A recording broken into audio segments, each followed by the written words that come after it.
Eerily haunting true stories about remote abandoned locations rich in history. Come with us in our travels from state to state, if you dare. Be the last time anybody sees us alive. I don't know where she has us, but we're gonna get something killed. Hello? Gina, there is a beehive over there. Do you see that in the hole? Buckle up, Buttercup. Welcome to 50 States of Madness.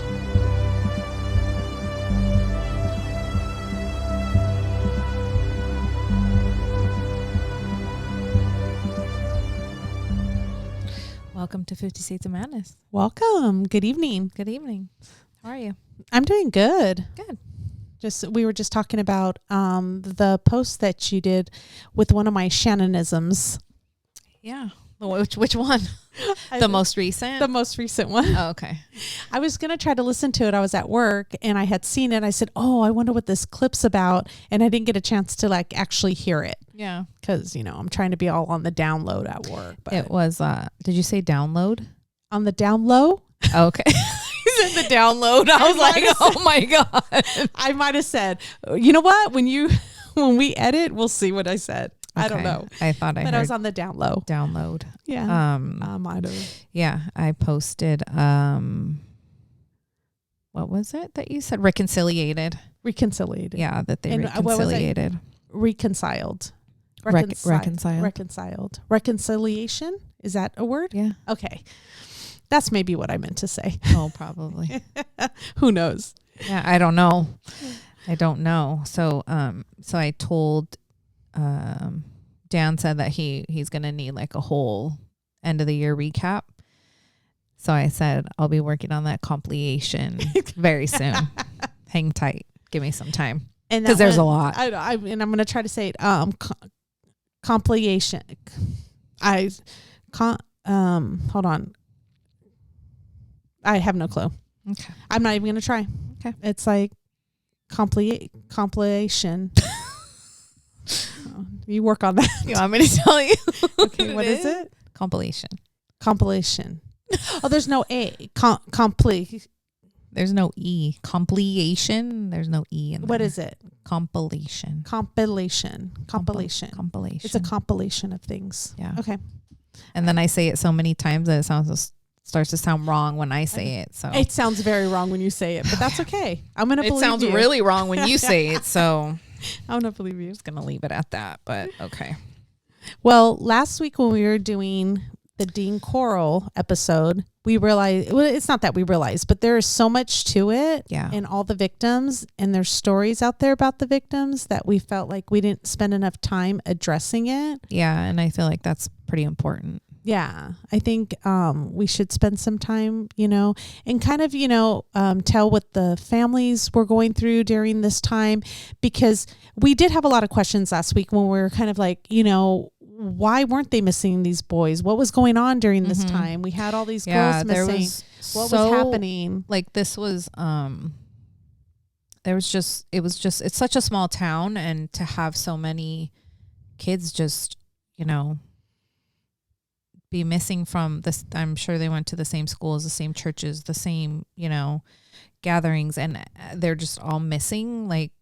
And today you're going to find out that they were friends of the boys who were groomed to lure these boys. Yeah, so they did run around the same crowd. Just, some of these stories are it's just so crazy, what must have been going on. And we did kind of touch on it because, Rhonda Williams, one of the victims that got away, thinks her boyfriend, Henley, but her boyfriend was one of the victims. Yeah. Prior to this. Yeah. Yeah. So it's I'm really interested in when her boyfriend went missing, did they just think that he was gone and he was a runaway, So yeah, we're going to try to bring you some of the stories. I just thought that, Dean Corll, Wayne Henley, and David Brooks not only took the lives of these young men, but a lot of families were destroyed. I mean, and I can imagine, I would be absolutely distraught and just, what happened. Well, not only because so many of these families lost more than one member. Yes.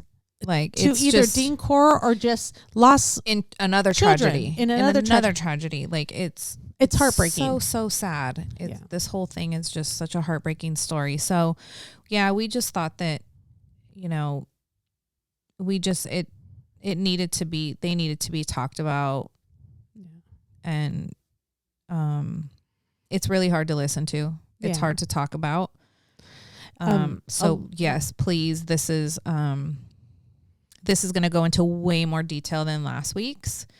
So please, if this is all crimes against children, this whole episode, and it's going to be a doozy. So yeah. And I just wanted to give a shout out because to retell these stories, it's not a lot out there about the families, but I did find one website that I want to shout out to, the Texas Monthly. They had a whole story on it where they actually interviewed family members, what they were doing, what was happening during that time.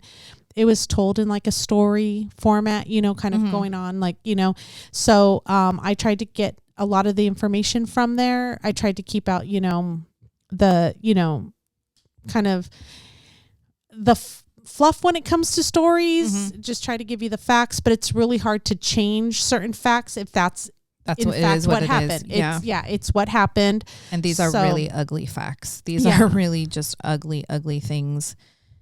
And he was, not just him, but all three of these guys were just evil people. Yeah. Just evil people. Yeah. Regardless, I mean, Wayne Henley and David Brooks, they might have, you know, started off okay, but by meeting Corll, who knows where they would have been without meeting him. But they definitely, I mean, I feel like as much as you groom somebody, if it's something that you internally can't do, like it's something like you really, there's absolutely, you got to know right from wrong at some point. So, you know, and there were several opportunities for them to be able to reach out, get help. It wasn't like they were being held captive. Right. So there is some responsibility on them, even though they were young when they started by the time, but they did. I mean, at the end, vindication had happened because we did hear about that, and we're not going to get back into Corll's story. We told that on last week's episode. Right. So if you didn't listen to last week's episode, I would recommend listening to that first. Yeah, go back and listen to that first, because that definitely focuses more on him and the crimes and his, you know, what his life was like before this and what kind of led up to this. And this is just going to be, we basically want to focus on his victims and their families. And we might do like a brief recap on Corll, but it's not going to be anything as detailed as we did last week. Yeah, nothing in depth. Yeah. So I'm going to start off with back on April 20th, 1972, a lady by the name of Mrs. Mary Scott, her 17-year-old son, Mark, who she describes as a blue-eyed kid whose cheeks were dimpled when he smiled, walked out the front door of the house and was never seen again. Mr. and Mrs. Scott and their youngest son, Jeff, called Mark's friends and classmates asking if they had seen him. It's normally what you would do, right? You would go around calling all the friends, trying to figure out where they went. Yeah. And so they got into a car and roamed the streets. They went looking down the alleys, stopping at a local drive-in restaurants. They called hospitals to see if Mark had been admitted. And Walter, a self-employed carpenter and handyman, drove to the Houston Police Department to report that Mark was missing. Walter was the father of Mark. So a few days later, they received what seemed to be a hastily written postcard from Mark. And it said, and we did mention this in last week's episode, a couple of the victims were forced to write letters home to their families. So the families make phone calls. Make phone calls to, yes. And it said, "How are you doing? I'm in Austin for a couple days. I found a good job. I'm making $3 an hour." His mother and father shook their heads in disbelief because he was only a junior in high school at this time. And he left to Austin without saying a word. They couldn't believe that he actually did that. As a parent, you know, you just get that gut feeling and you just know, like, this isn't real. Yeah. And he had a motorcycle that he loved. It was a Honda C70 motorcycle, and he didn't take it with him. Yeah. Like, he just up and left to Austin with no word, no anything. Yeah. So Mrs. Scott was then 44 years old at the time. She was a switchboard operator for Dresser Industries. In those first few weeks, she left work early to wait on her stoop, looking left and right. She walked down to the chain link fence at the edge of the yard and she stared down the street. Some days she would meet the postman at the mailbox to see if he had another postcard. I don't know what I would do if this was my son. I don't know. I don't even think I'd be able to do the couple hours at work. I'd be so distracted. Yeah, just to have that sense of false hope that, and I think that regardless of the situation, when kids go missing, you just, if they're never found, I think that's just something that the parents and the family always struggle with, is just that false sense of hope. Yeah. But to receive a postcard, It's so cruel. It just, it really, really gives them that sense of, okay, maybe they're out there. Maybe it is, yeah. Mm-hmm. But Mark never wrote again. He never called. At night, whenever she heard a noise, she'd get out of bed and walk to the front door. I always prayed he would be there so I can give him a hug. So sad. Then on the evening of August 8, 1973, the Houston television station cut into their regular programming, and Mrs. Scott, sitting on a flower print couch in the living room, stared at her black and white screen and sensed that her prayers would forever go unanswered.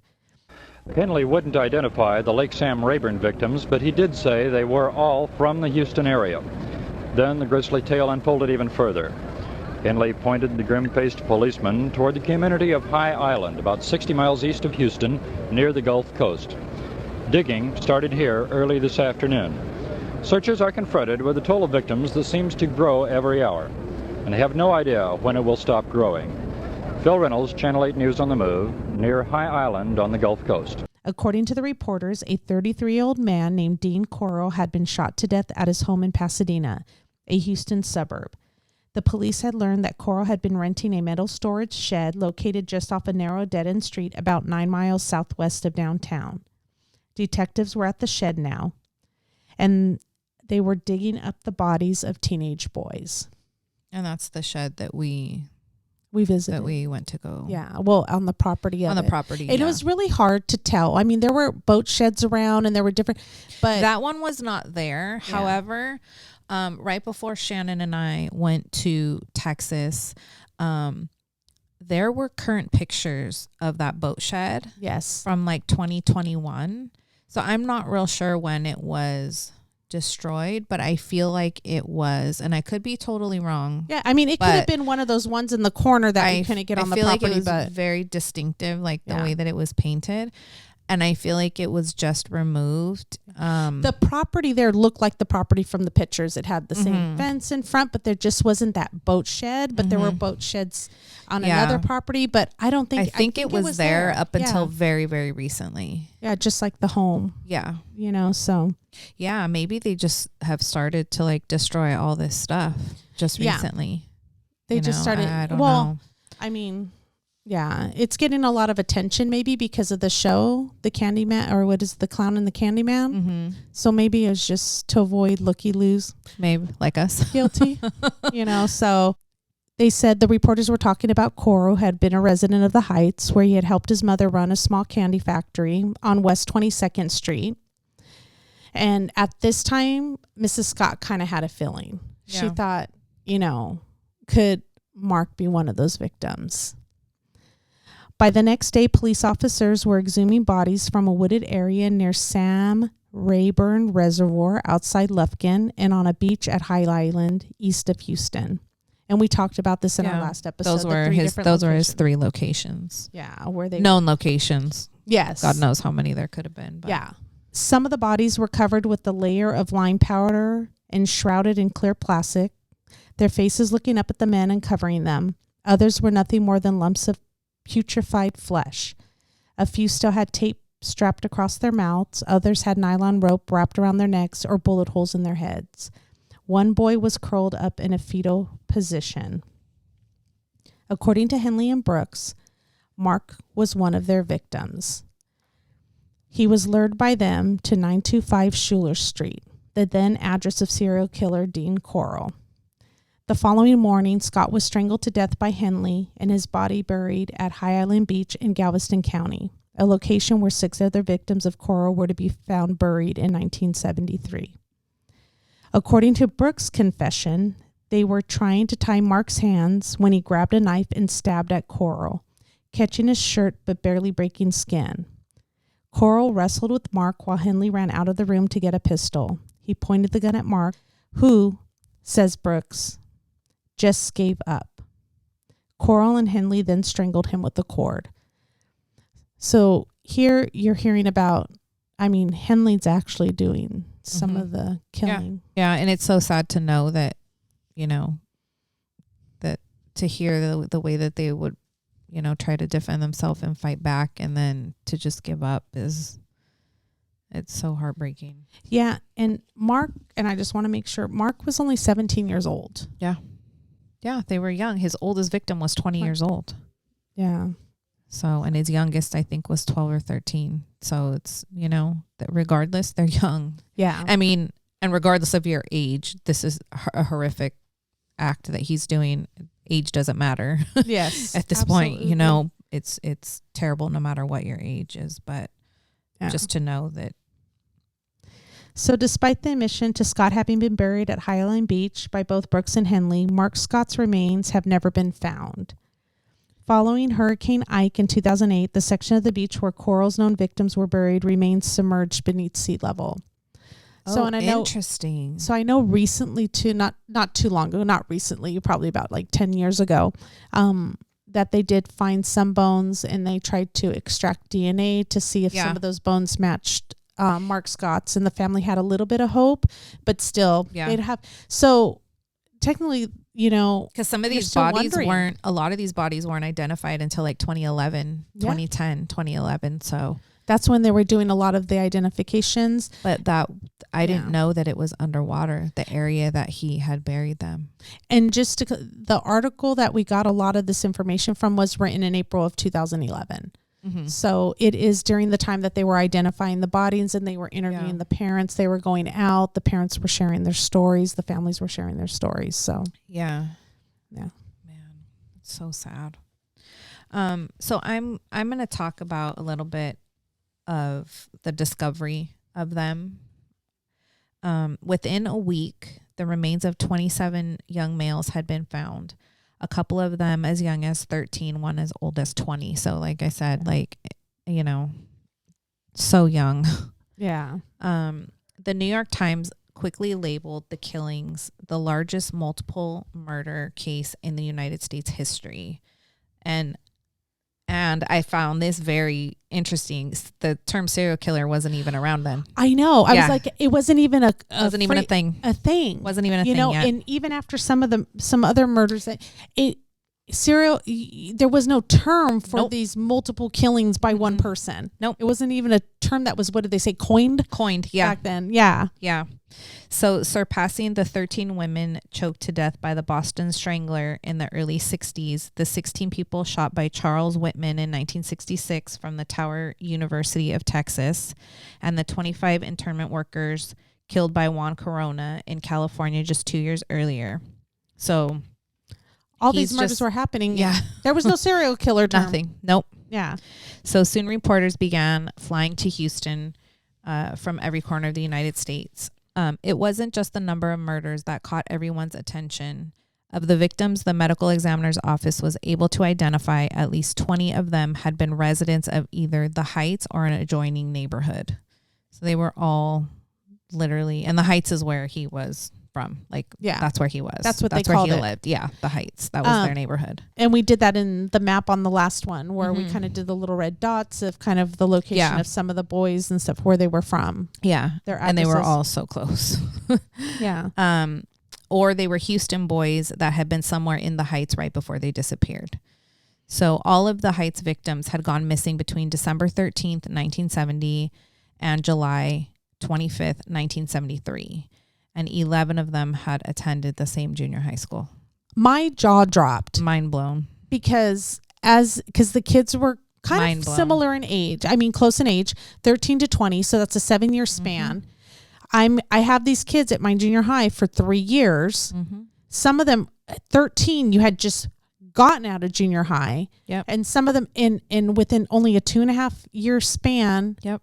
These boys go missing and no one is batting an eye. It's crazy because I don't work at a junior high school. I work at a high school, but numbers back then, and in the 70s were much lower. But And right not now, comparing, even the numbers that I have at my high school, we're over 2,000. If 11 kids went missing out of 2,000, regardless if they graduated or we not. would be in an uproar. And So imagine a middle school. They have less enrollment in a middle school, and then in the 1970s, it was even less. So you take 11 kids out of that. And I was gonna say, because your high school, and I don't know if I want to mention it at this point, there are a lot of tragedies that have happened over the years that you've worked there. Yes. That since I've left there, and every single one of them has hurt. Yeah. Every single one of them, And that's just we one. felt. Yeah. And now you put 11. And then when was there 3 at one time, in an accident? And it's like when you I'm getting chills just thinking about it, but a big deal's made out of it. And those are like spread apart, like, 3 years later, 4 or 5 years. But this is in a 2.5 year span. These kids that went. Yep. They're to just that missing. one- It's not like they're in car accidents. It's not like they're getting sick. And it's like they're just missing. Yeah. That's a whole different, it's so strange to me. I wonder what was going through all these people's heads at this time. Yeah. So I'm going to talk a little bit. I know we went into Dean Corll in depth last week, but if you didn't watch last week's episode, I encourage you to go watch it. But if you haven't, just a little recap on Dean Corll. He was a big, broad-shouldered man with thick black hair and sideburns. He was described as pleasant and smiling. He was known as the Candyman of the Heights. He was always handing out treats to neighborhood children who dropped by his mother's factory. A police officer who had gone to high school with Corll and married his cousin insisted that he was a quite well-mannered, well-groomed, and considerate person. I find that really hard to believe. Yeah. I don't know. Maybe I don't, but I was reading somewhere too that after her son was accused of this, the mother refused to even believe it. Yeah. Yeah. Because she just thought he was just such a good boy. It's just so crazy. I just wonder, what happened? What in the fuck happened? I don't know. I know that his mom moved to Colorado, and Corll stayed behind. But after, did it all of a sudden he just got freaky deaky after his mom got insane? But this isn't even just you start committing petty crimes. This guy's off the rails. How do you go from being a nice, pleasant, considerate, well-groomed person to this monster? Well, I guess they have to hide it very well. They say he had a nice girlfriend, Betty, a single mother who let children call him dad. She let her kids call him daddy. Wow, don't say that. I hate that word. Oh, sorry. But that's what they said. I hate it. You're like, dad. Call him dad. But they called him daddy. That's funny that you say that, because my kids say the same thing. I'll say something like, oh, well, no, I always say, go ask your dad. But I guess when I'm referring to my husband, they're always like, ew. And here we go. This I know. Sorry. podcast just took another turn. Sorry. So no one in the Heights could fathom that Corll, who had no criminal record of any kind, could be the worst predator in American history.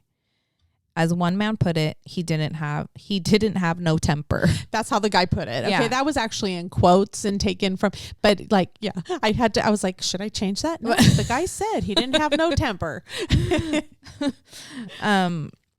What made the story simply chilling, though, was the revelation that Corll hadn't acted alone. 2 teenagers from the Heights admitted to the police that Corll had recruited them to be his assistants. 17-year-old Wayne Henley, who's Elmer Wayne Henley, but I think he went by Wayne, a wiry kid with acne on his cheeks and thick brown hair, and 18-year-old David Brooke, an aesthetic-looking blonde-haired youth who wore wide-rimmed glasses. They said that he had lured the boys into his Plymouth GTX. Wow, his muscle car. His muscle car? Yep. Or his white van, which I think we had pictures of. Yes. Asking if they needed a ride or if they wanted to go drink beer. After taking the boys to one of Corll's apartments or rent houses, and like I said, he moved all over the place. He was constantly moving, sometimes staying in one place for only a few weeks. Henley and Brooks would help Corll strip them naked, tape their mouths, bind their hands and legs, and fasten them with handcuffs to a sheet of plywood, which we showed pictures. It was called his torture board. Yeah. And this board was only 2.5 feet wide and 8 feet long. Often they forced the boys to write letters to their parents, or sometimes even call them, letting them know that they were okay and would be back soon. So according to Henley, there are some quotes here that I'm going to choose not to read because they're absolutely disgusting. It's very graphic. And extremely graphic, but he did some very, very awful things to these boys. And then he would just kill them. Yeah. In their confessions, Henley and Brooks mentioned the names of many of the teenagers they had helped murder, several of whom were friends, including Henley's longtime buddy, Mark Scott, who we spoke about a little while ago. They admitted they helped Corll carry the bodies to his car or van, and they helped bury them in his one of his private cemeteries. So that's what he must have referred to them as, his private cemeteries. One morning, Brooks said in his confession, he and Henley spent a few hours fishing at Sam Rayburn Reservoir before pulling a dead boy out of Corll's van and digging him a grave. Although the two teenagers were the products of what were then called broken homes, their parents were divorced. They had dropped out of school. They were hardly regarded around the Heights as troublemakers. Not one person who knew the teenagers understood how they could have turned so quickly into vicious sadists willing to do Corll's monstrous bidding. I just can't imagine how Corll, I mean, I guess the money was a bribe. We talked about that. Mm-hmm. But like I said before, like it has to be something within you to be able to. I don't get it. Yeah. I just don't get it. Oh, yeah. Yeah, I mean, I know $200 to them is like a big deal, but I feel like when you can say like, okay, I'm down, like, let's do it. But then when you are there in the act, like doing it, how do you not just be like, okay, never mind. Yeah. Like, I'm not going to do this after all. Right? Yeah, clearly that didn't happen. The most flabbergasting aspect of the entire story, however, is that it almost completely forgotten today. Perhaps because the newspapers could only find a handful of grainy black and white photographs of Corll. He never gave an interview. Of course, the public soon became fixated on the more media accessible killers who followed him, like Ted Bundy and David Berkowitz. Yeah, because they're saying like because Corll, because he was shot and killed by, and I know that we talked about that in the last one, but he was shot and killed by Wayne Henley. Mm-hmm. It was never one of those ones that you can put out front and have him talk about it. There was no trial. So basically when he died, it was over. It's done. We found the bodies. And that's what sucks, because I feel like now that's how all these victims have just been forgotten. Yes. And their families to just, deal with whatever happens. And then like you said, like, Ted Bundy came along, David Berkowitz, and then our most famous one. Yeah. Well, John Wayne Gacy. Yeah. But he actually murdered more than Dean Corll. His was, I think, 33. Well, that's like what they know. Because honestly, Dean Corll, did he start after he got the boys Who knows? to lure the other boys to him? No, because Who knows? Yeah, David Brooks walked in on him. Mm-hmm. So it had to have been something that it's just crazy. Like just not, you don't know. Yeah. And that's just the real shitty part. Yeah. Is the unknown. There's just probably the boys unknown. out there where the families, are no longer around. I mean, this is in the 70s. You got mom and dad's passed away. Maybe they didn't have siblings. Maybe they did. But it's like, these kids that are forgotten. Yeah. It really sucks. It says, even today in the Heights, where a new generation of professionals has arrived to re-renovate the old frame bungalows, or tear them down entirely to build their townhomes, yoga studios, and pet lodges, almost nothing is known about Corll or his two teenage assistants. There are no plaques, no memorials to honor the boys who were murdered. Some of the current residents who've actually heard about the trio's rampage assume that it's nothing more than a bizarre urban legend. That's crazy. And that it began and ended during the Nixon administration. That is so terrible. I think back when this was like, you know, the bodies were being identified in 2011. Like, I think, you know, we didn't have the TV shows. The true crime wasn't as prominent as it is now. You know, people weren't talking about these things. Yeah, but it wasn't with Bundy either. Yeah, that's true. I mean, plenty of shit out there on him. I know. It's crazy how there's hardly anything out there. Mm-hmm. I mean, it's even really hard when you go online. Like, for the last episode when I was trying to find pictures and stuff, I'm like, there's got to be a picture. You know, like, it was just so hard to find stuff, and especially of him. Like, and it's hardly any crazy pictures of Corll. Because, you know, without sounding too morbid, but like, I've researched a lot of serial killers. I've done, like, I read a lot on them. It's very, very interesting to me and has been for years. I had never heard of this man before. Yeah. I'd never heard of him before. And so it's just with so how sad. Many bodies that are out there. Yeah. It's not this wasn't like he just yeah. killed one or two people. Yeah. Like, he destroyed hundreds probably of lives. Yeah. So from around the country, aging parents who do not know how to use email still send handwritten letters to the Harris County Institute of Forensic Scientists. They want to know if their sons who went missing in the early 70s might be buried in one of Corll's cemeteries. And it's sad that the parents are the ones that are initiating this. Yep. They're asking for it. They want the information, you know, especially some of them who they're out there and they haven't been identified, nothing, and they just have missing children. And other parents who learned from Brooks and Henley's confessions that their sons had been murdered remain convinced that they were given the wrong remains and buried someone else's child. How are these, like, not, and maybe they are, I don't know, like cold cases? How are these not on top of that? Because you have a lot of information. Yeah.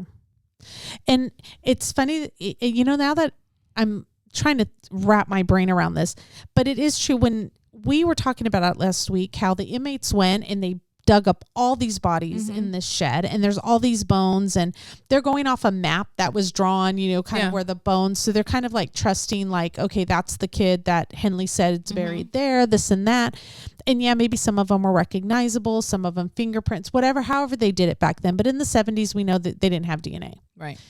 And so now that's why in 2011, they were starting to identify them. But it is true. It's like, I'm just, you know what? Just give them a sack of bones. Tell them that's their kid. How did they go through it and say, okay, this is, you know? Well, I think Mark's got one, but in the beginning, because this was I guess it was only 2.5 years. Yeah, it was only maybe like 3 years that they probably were not decomposed as much, as bad, probably. Where they could probably still identify the families probably could identify them by what they were wearing, or, you know, different. But some of them are worried, and I wonder if, like, you know, the ones at the beach, the ones at the, you know, at the reservoir.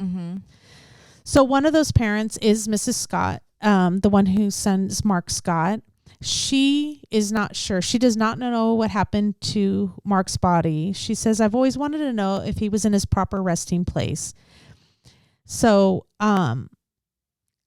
DNA experts came, and I talked about this, I touched on it, came to do DNA, but it was discovered that whatever DNA they found, it is not Mark's. So, you know, it's just so crushing to these families for them to hear that, you know, after all these years and all these hopes, and because you just want an answer. I mean, for me, I'd want my kid out there, please be out there, but you know, if there's two boys out there says, hey, I knew Mark, and he was one of them. Yeah. You know, it's like, I just want to have my son and bury him and have him in peace. You know? Of course. So it's just, you know. Yeah, it's so sad. Yeah. Okay, so I'm going to talk a little bit about Elmer Wayne Henley and David Brooks. And again, we touched a lot on them in the last episode. But Elmer Wayne Henley is currently in the Texas Department of Criminal Justice Michael Unit in Tennessee Colony outside Palestine. He's now 66 years old. He says that he tries to keep himself busy and not sleep too much because he doesn't like to daydream about the old days. In 1974, Henley received a life sentence for his role in the murders. A year later, David Brooks got his own life sentence and was sent to the Ramsey unit south of Houston. Brooks never spoke publicly since his confession. Henley sent Brooks a letter just one time in prison. He received a typed letter in return with no signature saying, "Let's stay in touch," but they never did. So I'm surprised that they were even allowed to send letters I was to each just other. going to say that. Like, why are they even allowed to communicate? I don't even think nowadays you would be. Yeah. Or would they be? Because they have cell phones, they get email, they have access to all this stuff. Like, true. you know what I mean? They could, I mean, they That's should true. just, yeah. I mean, and thank God they're not in the same prison. Yeah. You know, They're separate. So David Brooks actually died in prison in, I believe, May of 2020 of complications related to COVID. And Elmer Wayne Henley is still incarcerated, and he has been up for parole, I want to say more than 20 times, and been denied every time. And he just applied for, I forgot what it was called. We talked about it last time, like considerable something. Oh, for like his health, for like his a medical health reasons. Yeah. He wanted to get an early release. And that was denied. They haven't stated what his medical condition is or why he's applying for all of this. But he is up for parole again in 2025. Really? Mm-hmm. Well, I hope he gets denied again. And they're young. Yeah. Like, he's young. They are, and they've been in there quite for many, many, many years, because they went in when they were not even in their 20s, barely, not even in their 20s and their teens. But if the victims aren't allowed to live and the families are still dealing with this, and we'll hear about some of the things that happen to the families after this, they don't deserve to be out. You know? No, not at all. Because I'm thinking, you get out. Or do they? Because what would they do? Where would they go? Who would they have? But at age 66, you still got it. You can have a good 30 more years, like living. Yeah, but what are they going to do with that record? Where are they going to work? You know, I mean, I don't know. I look at it so many different ways. I'm really torn when it comes to, like, you know, the death penalty and them just staying in prison just with some of the things that they get to do so many things. Yeah, I mean, they get to people finish college and can't do, that can't afford, you know, like, it's just free meals, 3 meals a day. Yeah. They got the gym. They got the, like we talked about on a couple episodes ago. I think it's just, I need to know what their day to day looks like. What does your typical day in jail look like? Yeah. And then we'll go from there. And then I'm going to make a decision. Yeah. Are you with general population? Yeah. Like, where are you at? Yeah. What are you doing? What you doing? Yeah, what you doing? Because some of them are like teachers there. Some of them are, you know, it's just they get jobs, they get money, they get paid for it. Yeah, I know. they have all these crazy ass women like in love with them, writing. They're getting married. Get married. Yeah, like, it's insane. Yeah, I don't know. So Corll wasn't exactly like his neighbors, as we know. And at some point after his mother left Houston, he decided to embrace a compulsion. We talked about that he apparently kept secret for years. He began inviting teenage boys over to his apartment, some of who he'd been eyeing since his days at the candy factory. And we talked about that in the last episode, how some of the boys would make accusations and the boys would get fired, which good for them. You know, good on them. Let them go, because that actually saved their life. But his mother would cover up the fact that her son, even at one point, the stepfather actually told the mother, like, hey, I think your son might be gay. And she's like, no, he's a nice boy. He's got girls. He's dating that Betty girl or whatever. You know, like, it's just. I wonder how much the mom really knew. Yeah. I'm really curious, you know. So one of those boys was David Brooks, and we talked about him. And it talks about how he, you know, got David Brooks on his side, and he committed sexual acts with David Brooks at a young age. And so, but they go on to say that Brooks was not gay.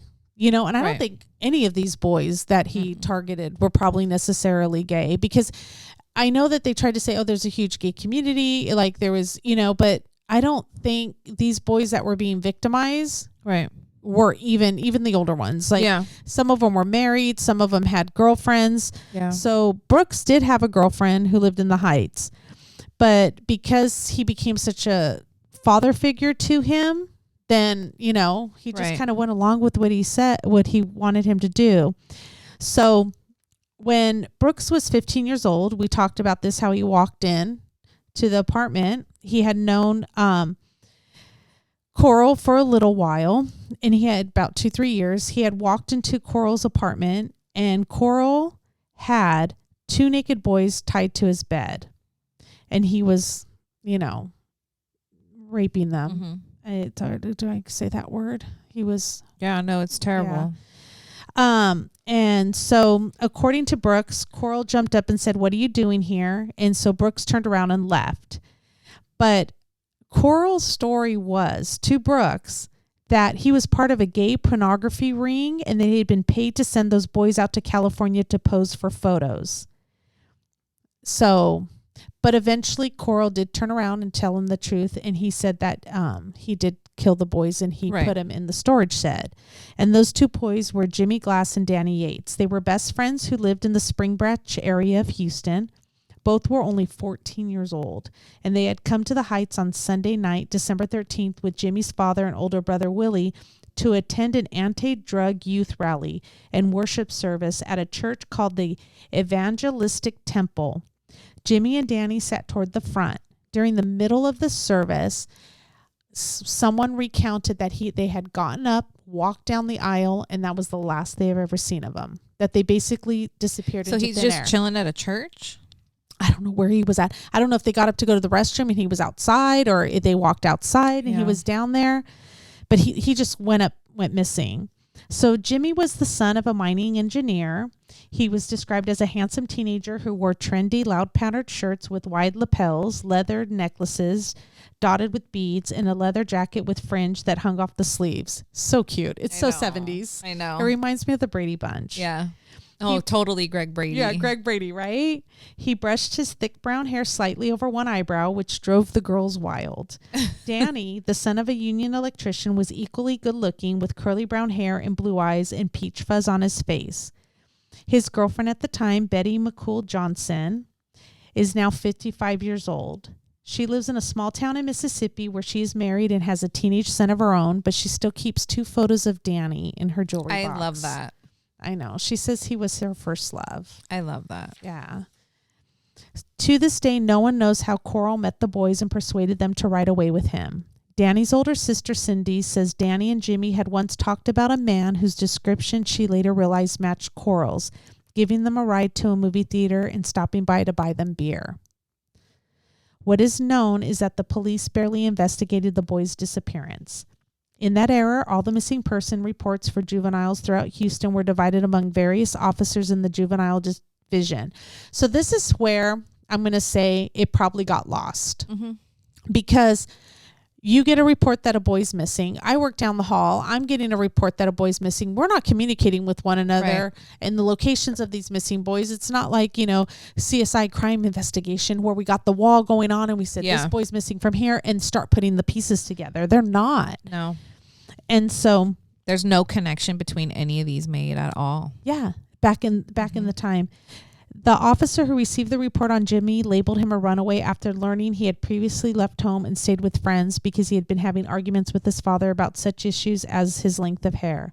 The officer who got Danny's report also labeled him a runaway after finding out that someone thought he'd seen him at a house where runaways often gather. So without doing the legwork, oh, I heard. We'll just chalk it up to him being a runaway. And I just heard it. Yeah. You know, someone said, you know, but I guess that's the good thing about computers nowadays is because when you start inputting this stuff, you can start seeing those connections. But here we're not talking to each other. We're not seeing the connections. It's just, And back in the days, I do have to say the 70s is like peace, love, you know, and so people were going off to communes. Others were, you know, the hippie era, the love era. But again, I still go back to how many boys. Yeah. It's not just one or two. it's how many. And in such a concentrated area. Yes, and in such a short period of time. But we can also say there's no phrase coined serial killer. So no one, I guess the mind doesn't go there. Yeah. Like now, one kid goes missing. We're like, Yeah. Yeah. serial killer. you know? That's true. When the parents protested, the officers said that all sorts of kids were hitting the road, hitchhiking across the country, joining communes, and being a bigger part of the hippie movement. The investigators said that unless there was a clear evidence of foul play, no official search could be conducted. But they promised the families that if their sons were spotted on the streets, they would be told to go back to school. Okay. So I guess the mind never went. Like you said, murder. Mm-hmm. You know? The families were on their own. Every weekend, the Glasses and the Yates drove around Houston posting flyers with their sons' pictures. Willie placed an ad in the weekly Green Sheet newspaper written directly to Jimmy, promising him a motorcycle if he would come home. Wow. That makes me almost want to cry. Mm-hmm. At one point, Danny's father drove to Monterrey, Mexico after getting a tip that Danny had been seen there. According to Cindy, Dad began to fall apart right in front of our eyes. He was so worried that Danny had left because he had been too hard on him. Can you imagine living with that guilt? Yeah.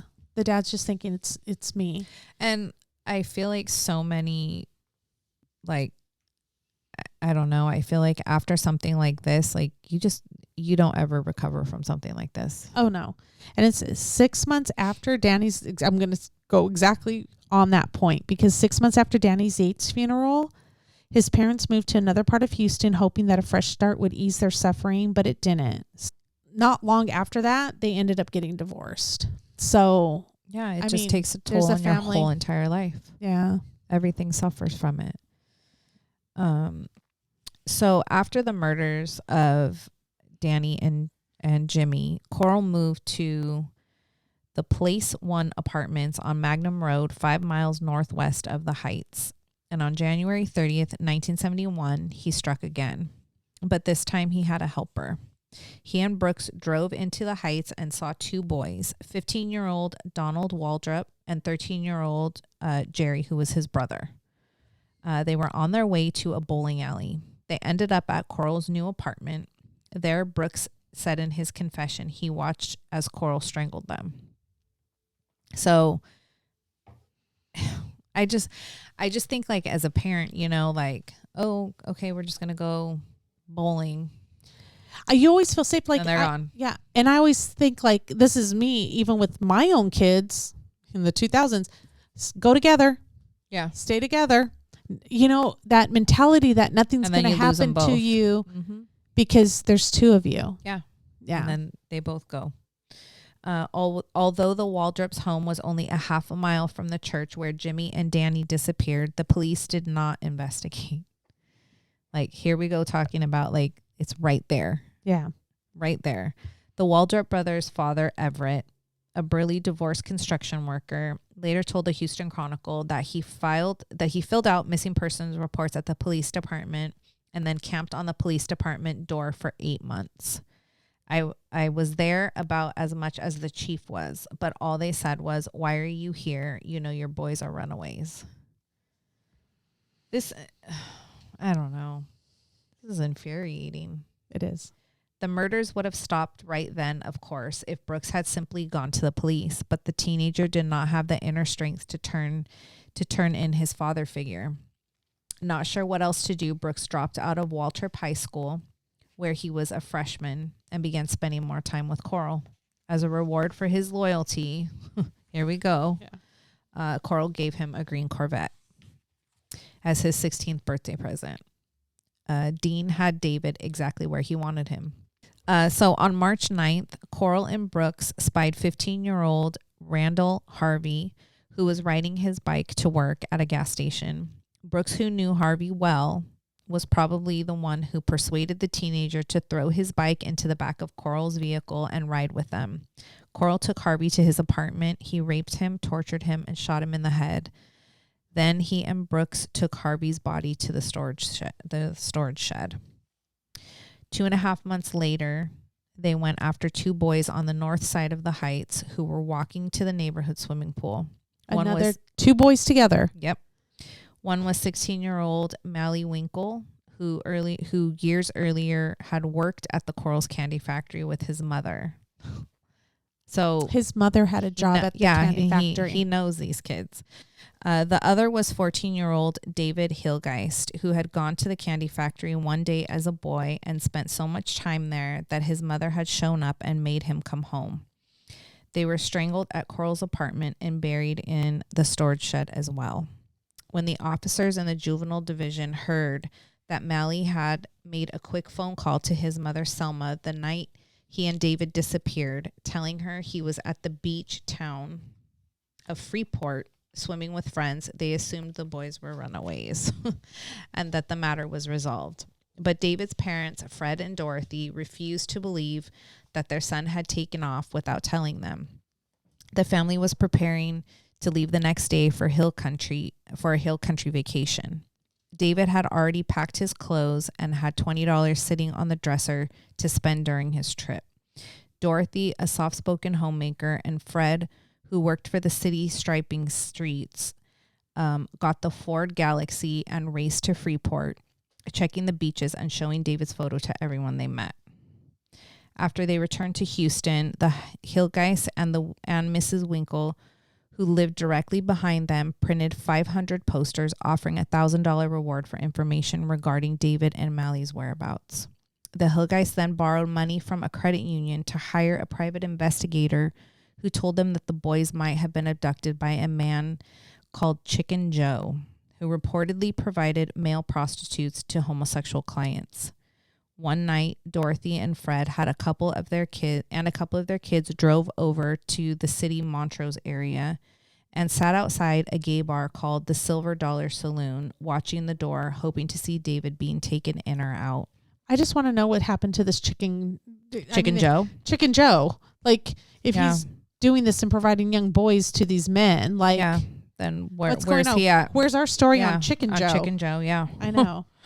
As the weeks dragged on, Dorothy called the police constantly, passing on any rumors she heard and suggesting potential witnesses for them to interview. Like, so the parents are doing the footwork here. They're doing the work. Yeah, they're looking for their kids, but the police aren't doing anything. One day, she told the police that she had learned that Mally had a friend who drove a Plymouth GTX. She added that she had seen a GTX puttering through the neighborhood with the license plate TMF 724. If an officer had bothered to look into the matter, he would have learned that the car belonged to Dean Corll. Son of a bitch. One of the neighborhood boys who came to the Hilgeist home to inquire about David was 15-year-old Wayne Henley, who lived a block away. He asked Mrs. Hilgeist for some posters that he could put up around the heights. Henley insists that he went to visit the Hilgeists to pass out posters. He was too unaware that Corll had a secret life. Like, he did not know. He's saying at the time that I went to go get the posters, I didn't know that he was one of his victims.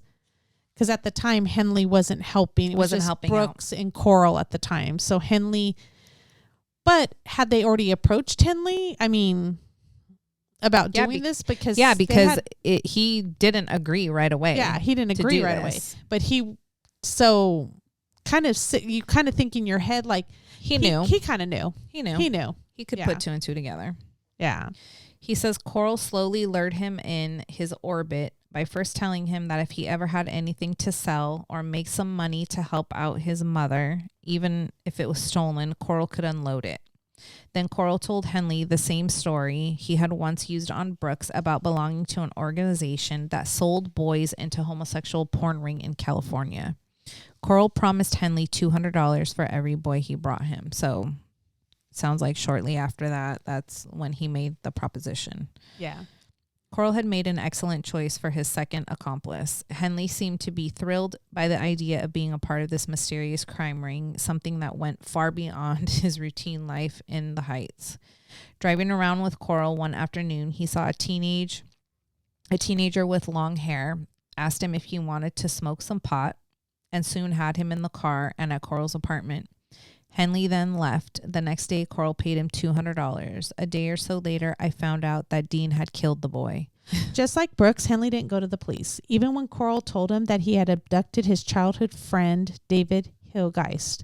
So he knew them. Mm-hmm. This is the one where he went over to the house to help pass out flyers. Yeah. Henley didn't back away when he heard all this. He just kept going with it. And when Corll pushed Henley to bring him another boy, he picked another friend, Frank Aguirre. And this is Frank Aguirre that we talked about in the last episode, that was the fiance or the boyfriend to Rhonda Williams, right, who was one of the victims that got away. Mm-hmm. He was a really good friend of Henley's, and he worked at Long John Silver's. He met Aguirre at the end of his night shift and brought him to Corll's apartment, where Corll and Brooks were waiting. They started playing the handcuff game to see who can get out of a pair of handcuffs. When Aguirre put on the handcuffs, Corll dragged the teenager into the bedroom and, according to Henley, had his fun with him. After that, Aguirre was strangled to death, and the trio took him down to Highland Island for his burial. Josephine Aguirre, a hairdresser, had spent the past year and a half burning a candle in hopes that her son Frank would come home, had already lost a son, Ronnie. In 1969, she had accidentally run over him in front of Helms Elementary. So this was not her first loss of a son. It's just... And how devastated was she already to have killed her own son? Yeah, even if it was on accident, Like, absolutely. I mean, just... And now this. Yeah. It's so heartbreaking. By late 1972, Corll and his teenage henchmen had become a finely tuned killing machine. One afternoon, they brought down 17-year-old Billy Balch, who used to sell Mrs. Corll's candy door to door, and his 16-year-old friend, Johnny DeLone, after the two had left Balch's home to buy soft drinks. Like, he knows these kids, These are kids in the neighborhood. Yeah. This candy store, was really a bad thing. Yeah. It was really a bad thing. I tried to find advertisements for it or things like that. Oh yeah, there's nothing. There's nothing. There's nothing. I tried. I'm sure all this has been pulled. Yeah. I'm wondering if in old archived newspapers or I'm something sure there might there's have gotta be pictures or an advertisement for a candy company. But I did try. Yeah. 14 months later, Corll, Henley, and Brooks grabbed Billy's younger brother, Michael, who was on his way to get a haircut. So not only did they do Billy Balch, now they have his killed brother too. These poor families. They captured and killed a 20-year-old father, Raymond Blackburn, who had been living in the Heights and was hitchhiking home to Baton Rouge, Louisiana, to see his wife and new baby. And this was his oldest victim. And 20 years old. Mm-hmm. And I just want to say, sometimes I'll tell my son, be careful, watch where you're going. Even when he's 17, 18. And my son's 6'2", he's a big kid. But my husband and him would turn to me and go nobody's going to take him off the street. He's a big boy. A bullet can. But it's yeah. And that's one thing I'm you can't stop a bullet. And yep. Two, look at 20 years old. Yeah. Regardless of how much they fought for life, it might not just be one person. It'll be a trio maybe. Yeah. This is 3 men coming and grabbing you. You're 20 years yeah. And when it's not like you're in a fight and you're taking on these people. These people are getting you completely off guard. So you don't have the adrenaline. You don't going even yet? know Yeah. what's going on, and it you really got to have your head on a swivel all the time. Yeah. They then snatched Homer Garcia, a boy from Southwest Houston, who was attending a driver's education class with Henley. Louis Garcia, the father of Homer, who had attended a driver's education class with Henley, was just returning from South Texas, where he had buried his mother, who had suffered a debilitating stroke after hearing the news that her grandson was missing. So both the father and the son attended a driver's education class with Henley. Yes. They're right there with them. Yeah. Not long after Louis pulled into his driveway, a police officer arrived to tell him and his wife, Doris, that Homer's body had been identified as one of Corll's victims. Doris could not sleep for days. She was dreaming that her son had been buried alive and was trying to claw his way out. Dear God. Yeah. These poor people. So they carted off 2 boys who had just moved into an apartment across the street from Henley's house. One 15-year-old boy, Billy Lawrence, whose dad worked in the mailroom at the Houston Post, clearly sensed that he was about to be killed. In the note that he wrote to his family, He promised he would be back in late August. He added at the very end, "Daddy, I hope you know I love you. Your son, Billy." So he was the one that we talked about in the last episode that wrote the letter to his family saying goodbye, which a couple of them did, but this is the one that we did cover. Lawrence was kept alive for 3 days on the plywood because Henley later said Corll really liked him. According to Henley, Corll didn't really like Rusty Branch, who was the son of a Houston police radio technician. Corll severed Branch's beep beep with a knife and placed them in a plastic bag, which he buried next to the body. Then we have Marty Jones, who had been murdered in late July. He actually was a cousin of the homicide detective, whose name was Carl, and I'm not going to say his last name correctly, so I'm really sorry. Yeah, I don't even know. Detective Carl Siebeneicher, Maybe. who was actually on the scene when they were digging up the bodies.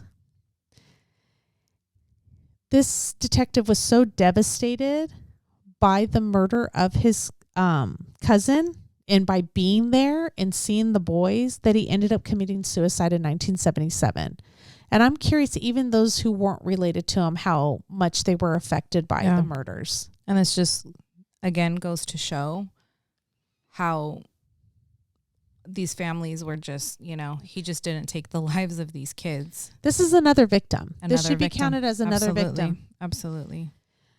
So we talked about this, and this is funny that it's like in this era, there were no computers at the police department that would have alerted officers to the number of missing boys, because different departments, different areas were getting these missing boy reports because like, oh, we're from the Heights area. Oh, we're from, the Pasadena area. Oh, we're from, whatever different area of Houston you're from, different police officers are getting these Sounds reports. like they never talked to each other. Yeah.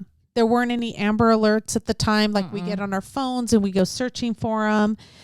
There's no internet where you can go searching. So this is like legwork by the parents, footwork going around. Yeah. So as a result, parents who had lost sons on one side of the Heights had no idea that there were parents on the other side of the Heights that had lost sons as well. So none of these parents are talking to each other, except for the ones that, I've lost both my sons. Right. Or him and his best friend went missing, But what about the 11 that went missing from the same school? Yeah. And it because of their different ages, they weren't all in school at the same time. So 11 didn't go, like, it's just sort of like, oh. I know, but I don't know. I just feel like some of them had to be there at the same time. There had to be, I don't know. Yeah, well, the two friends, like, the friends, the brothers. Yeah, I just think now it's so easily accessible information. Yeah. That maybe back then it was a little bit harder. So if Corll hadn't been able to maintain this bond with his accomplices, if these guys would have went to the cops sooner, this would have been stopped way sooner. Oh, of course. So, and if they didn't eventually turn on him, Henley, and shoot. And it was only because he had his friends there. Yeah. And the one he was protecting, Rhonda Williams, it probably would have never stopped. Mm-hmm. And so who knows how long it would have lasted. But that summer, Brooks began to break away. I think it was just like a combination of things. Brooks ended up marrying his girlfriend after she got pregnant, and they moved into an apartment outside of the Heights. Henley, too, tried to put some distance between himself and Corll, attempting to enlist in the Navy. But he was rejected because of his limited education.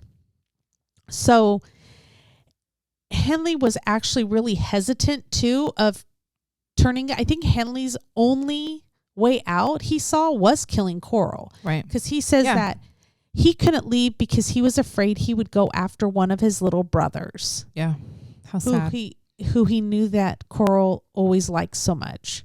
But I wish this kind of like translated to other people's families and brothers and, that's my best friend, or that's my friend. That's the kid I grew up with, Frankie Gehry. I went to school with them. He was my friend. I wish that revelation would have came a lot sooner. Yep. So, yeah, absolutely. So trying to beat back her despair, Betty Cobble, the mother of one of the victims, returned to her job delivering flowers, only to find herself providing arrangements at funerals for other victims. The Waldrop brothers' father, Everett, the construction worker, moved to Atlanta, which didn't help. There he read Brooks' confession, which had been reprinted in the newspaper. Everett learned he had been working on a new apartment complex directly across the street from Corll's Place 1 apartment. Maybe he had them in the apartment when I went to work, Waldrop said to the Chronicle. Maybe they were being tortured right next door and I didn't know it. The things his father has to live with. And it's crazy how small you see the community, because right here we got Betty Cobble, whose son was a victim, and now she goes to work and now she's creating arrangements for other victims. Yep. Yeah. It kind of reminds me of what's worse, like this happening over a 2.5 year period, or the shooting that just happened in Alhambra when everybody goes at once. And you're having all the funeral arrangements, you're providing all that, all the mass murders that are happening today, whether this one's just done over 2.5 years, but the other ones are being done in a matter of minutes because of the weapons we have and, all that stuff. But, But anyways, it's just, I feel like it's a whole community devastated by this loss and how much they lost. Yeah, definitely. Some parents turn to pills or alcohol to cope with the pain. Ima, I'm not sure I'm saying her name right. Ima Glass, Jimmy's mother, spiraled out of control. Many, many times she'd see a teenager hitchhiking on the other side of the freeway and she would shout, "That's Jimmy. We've got to turn around." And to keep the peace, my dad would turn around every time, says Willie Glass. Then one day she got a gun, grabbed my younger sister Pamela, and dragged her to the back of the bedroom. When the SWAT team arrived, she fired a shot into the floor and yelled, "They're not going to steal Pamela from me like they did my Jimmy." When we got the pistol away from her and took her to the Harris County Psychiatric Unit, she was never the same, and neither were the rest of us. Dean Corll didn't just kill 27 boys; he killed 27 families. And that's so true. It's couldn't be more true. And we know, now it's like, I just think there's way more. I don't even think it's just at the 27. I think this is just touching the surface of it all. And that's just, that one right there. It's like just. Well, we talked about several families, but, I know there was one family that we talked about last week that, had the two boys. The two brothers were killed by Corll, but another brother died in a car accident. So this family lost all 3 sons, and it was their only 3 sons. It was so just tragedy seems to have fallen upon these families. It's like, I would be like, when do I get a break? And I'm honestly surprised, and maybe it's out there and it's just, it's not publicly known, but just how many more suicides are when a parent dies, was it foul play? Was it they took their own life? Was it old age? Yeah, but look at there's somebody having a stroke there, it's just, it takes a toll, I can't. And I think some of these bodies were eventually found and identified, but not until years later. So they've gone all these years again, just not having any answers. Just wondering. And Ima Glass, she's pretty lucky, because nowadays you're holding a gun next to your child and the SWAT team comes in. You might not have that chance to get taken into a psychiatric unit. Definitely. Some of the stories that we hear. So, definitely. It's just, it's really so sad. It is. So it's really sad. But I'm glad that we took the time to honor some of the memories, something what happened. I mean, we don't know a lot out there. We didn't know the families. It's not anything that we can speak on a personal basis, but just to have it out there and, kind of share a little bit, of how these things all happened. And I just, it's just so crazy to me how close these all were. Yeah. I'm very, very surprised by it. None of these boys were taken the first time that they were all so close to him. They saw him multiple times. They knew who he was. He had probably developed relationships with all of them in some way, shape, or form, either on the street, the candy shop, somewhere. Yeah. It wasn't just a one encounter and they were taken. And it's not random. It's not people you don't know. It's Mm-mm. not in a different city. It's not that they drove away. No. It's like all these right are there. boys. I know. Yeah, all right there. So Yeah. very Well, sad story. So It is. But yeah. so hopefully next week we do true crime. So, but, yeah. Yeah, I just this don't even is- know. I just, I hope eventually people find peace and that we can start identifying more and more victims through DNA and it becomes a faster process and people don't have to wait 30, 40, 50 years for Yeah, the I identification. think it will. So I do too. definitely do. I think it will. And I learned just recently, and I don't know if this is like all cold cases, but in listening to a podcast, they were kind of explaining about how detectives get cold cases, and they just go down a list. They're assigned a cold case, and they work it, and then, by the time they get to that position, sometimes they're close to retirement. So they do as much work as they can, and then they retire, and then the next person, detective that comes along, is given that case then too. So do they have to start from the beginning all over again if Well- that's the case, or can they it's not necessarily the beginning, because I feel like the detectives that have worked on it up until then, you have all of their work, but it would be a new case for you. Yeah, Or a you new have to ca- you know? refamiliarize So yourself it's like with it. you don't know anything, and so it's kind of like starting back at zero again. Square You one. Yeah, have that's what I was all thinking. this, but so I don't know. I guess it's there's just so much more work, I think, in it than anybody realizes. Especially on a cold case, because I think if you get it from the beginning and you can solve it right away, like they say the first 48 hours are the most important, Yeah. I truly believe that. Like, Oh, if you can't, 100%. that's where all the information's coming in. You got to get it right, because if you don't, it's going to end up down the road as a cold case. Yeah, and like when we were talking to Gil Carrillo a few weeks ago, how he said, he referenced the John Benet Ramsey case, how so much of that evidence was just destroyed. It was destroyed like in the first few Lost. hours, Yeah. and once Yeah. it's gone, it's gone. Once you have disturbed a crime scene, That's there's it. no turning back. Yeah, And you can't get that evidence know, back. So yeah, it's definitely it's a hard job doing what these guys are doing out there for sure. All these years later. I know. Well, we can't wait to bring you our next episode next week, and Not sure what it'll be. no, but It'll be good. it'll be good. So just please hit that like button, subscribe, leave a comment. Yeah. We like to hear it. Yep. And We love- where can they find us, Gina? Because you're better at that. Instagram, TikTok, YouTube, all at 50 States of Madness. And if you would like to help support us, we are on Patreon at 50 States of Madness. Yes. Thank you very much. All and right. we'll see you See you next week. week. Bye.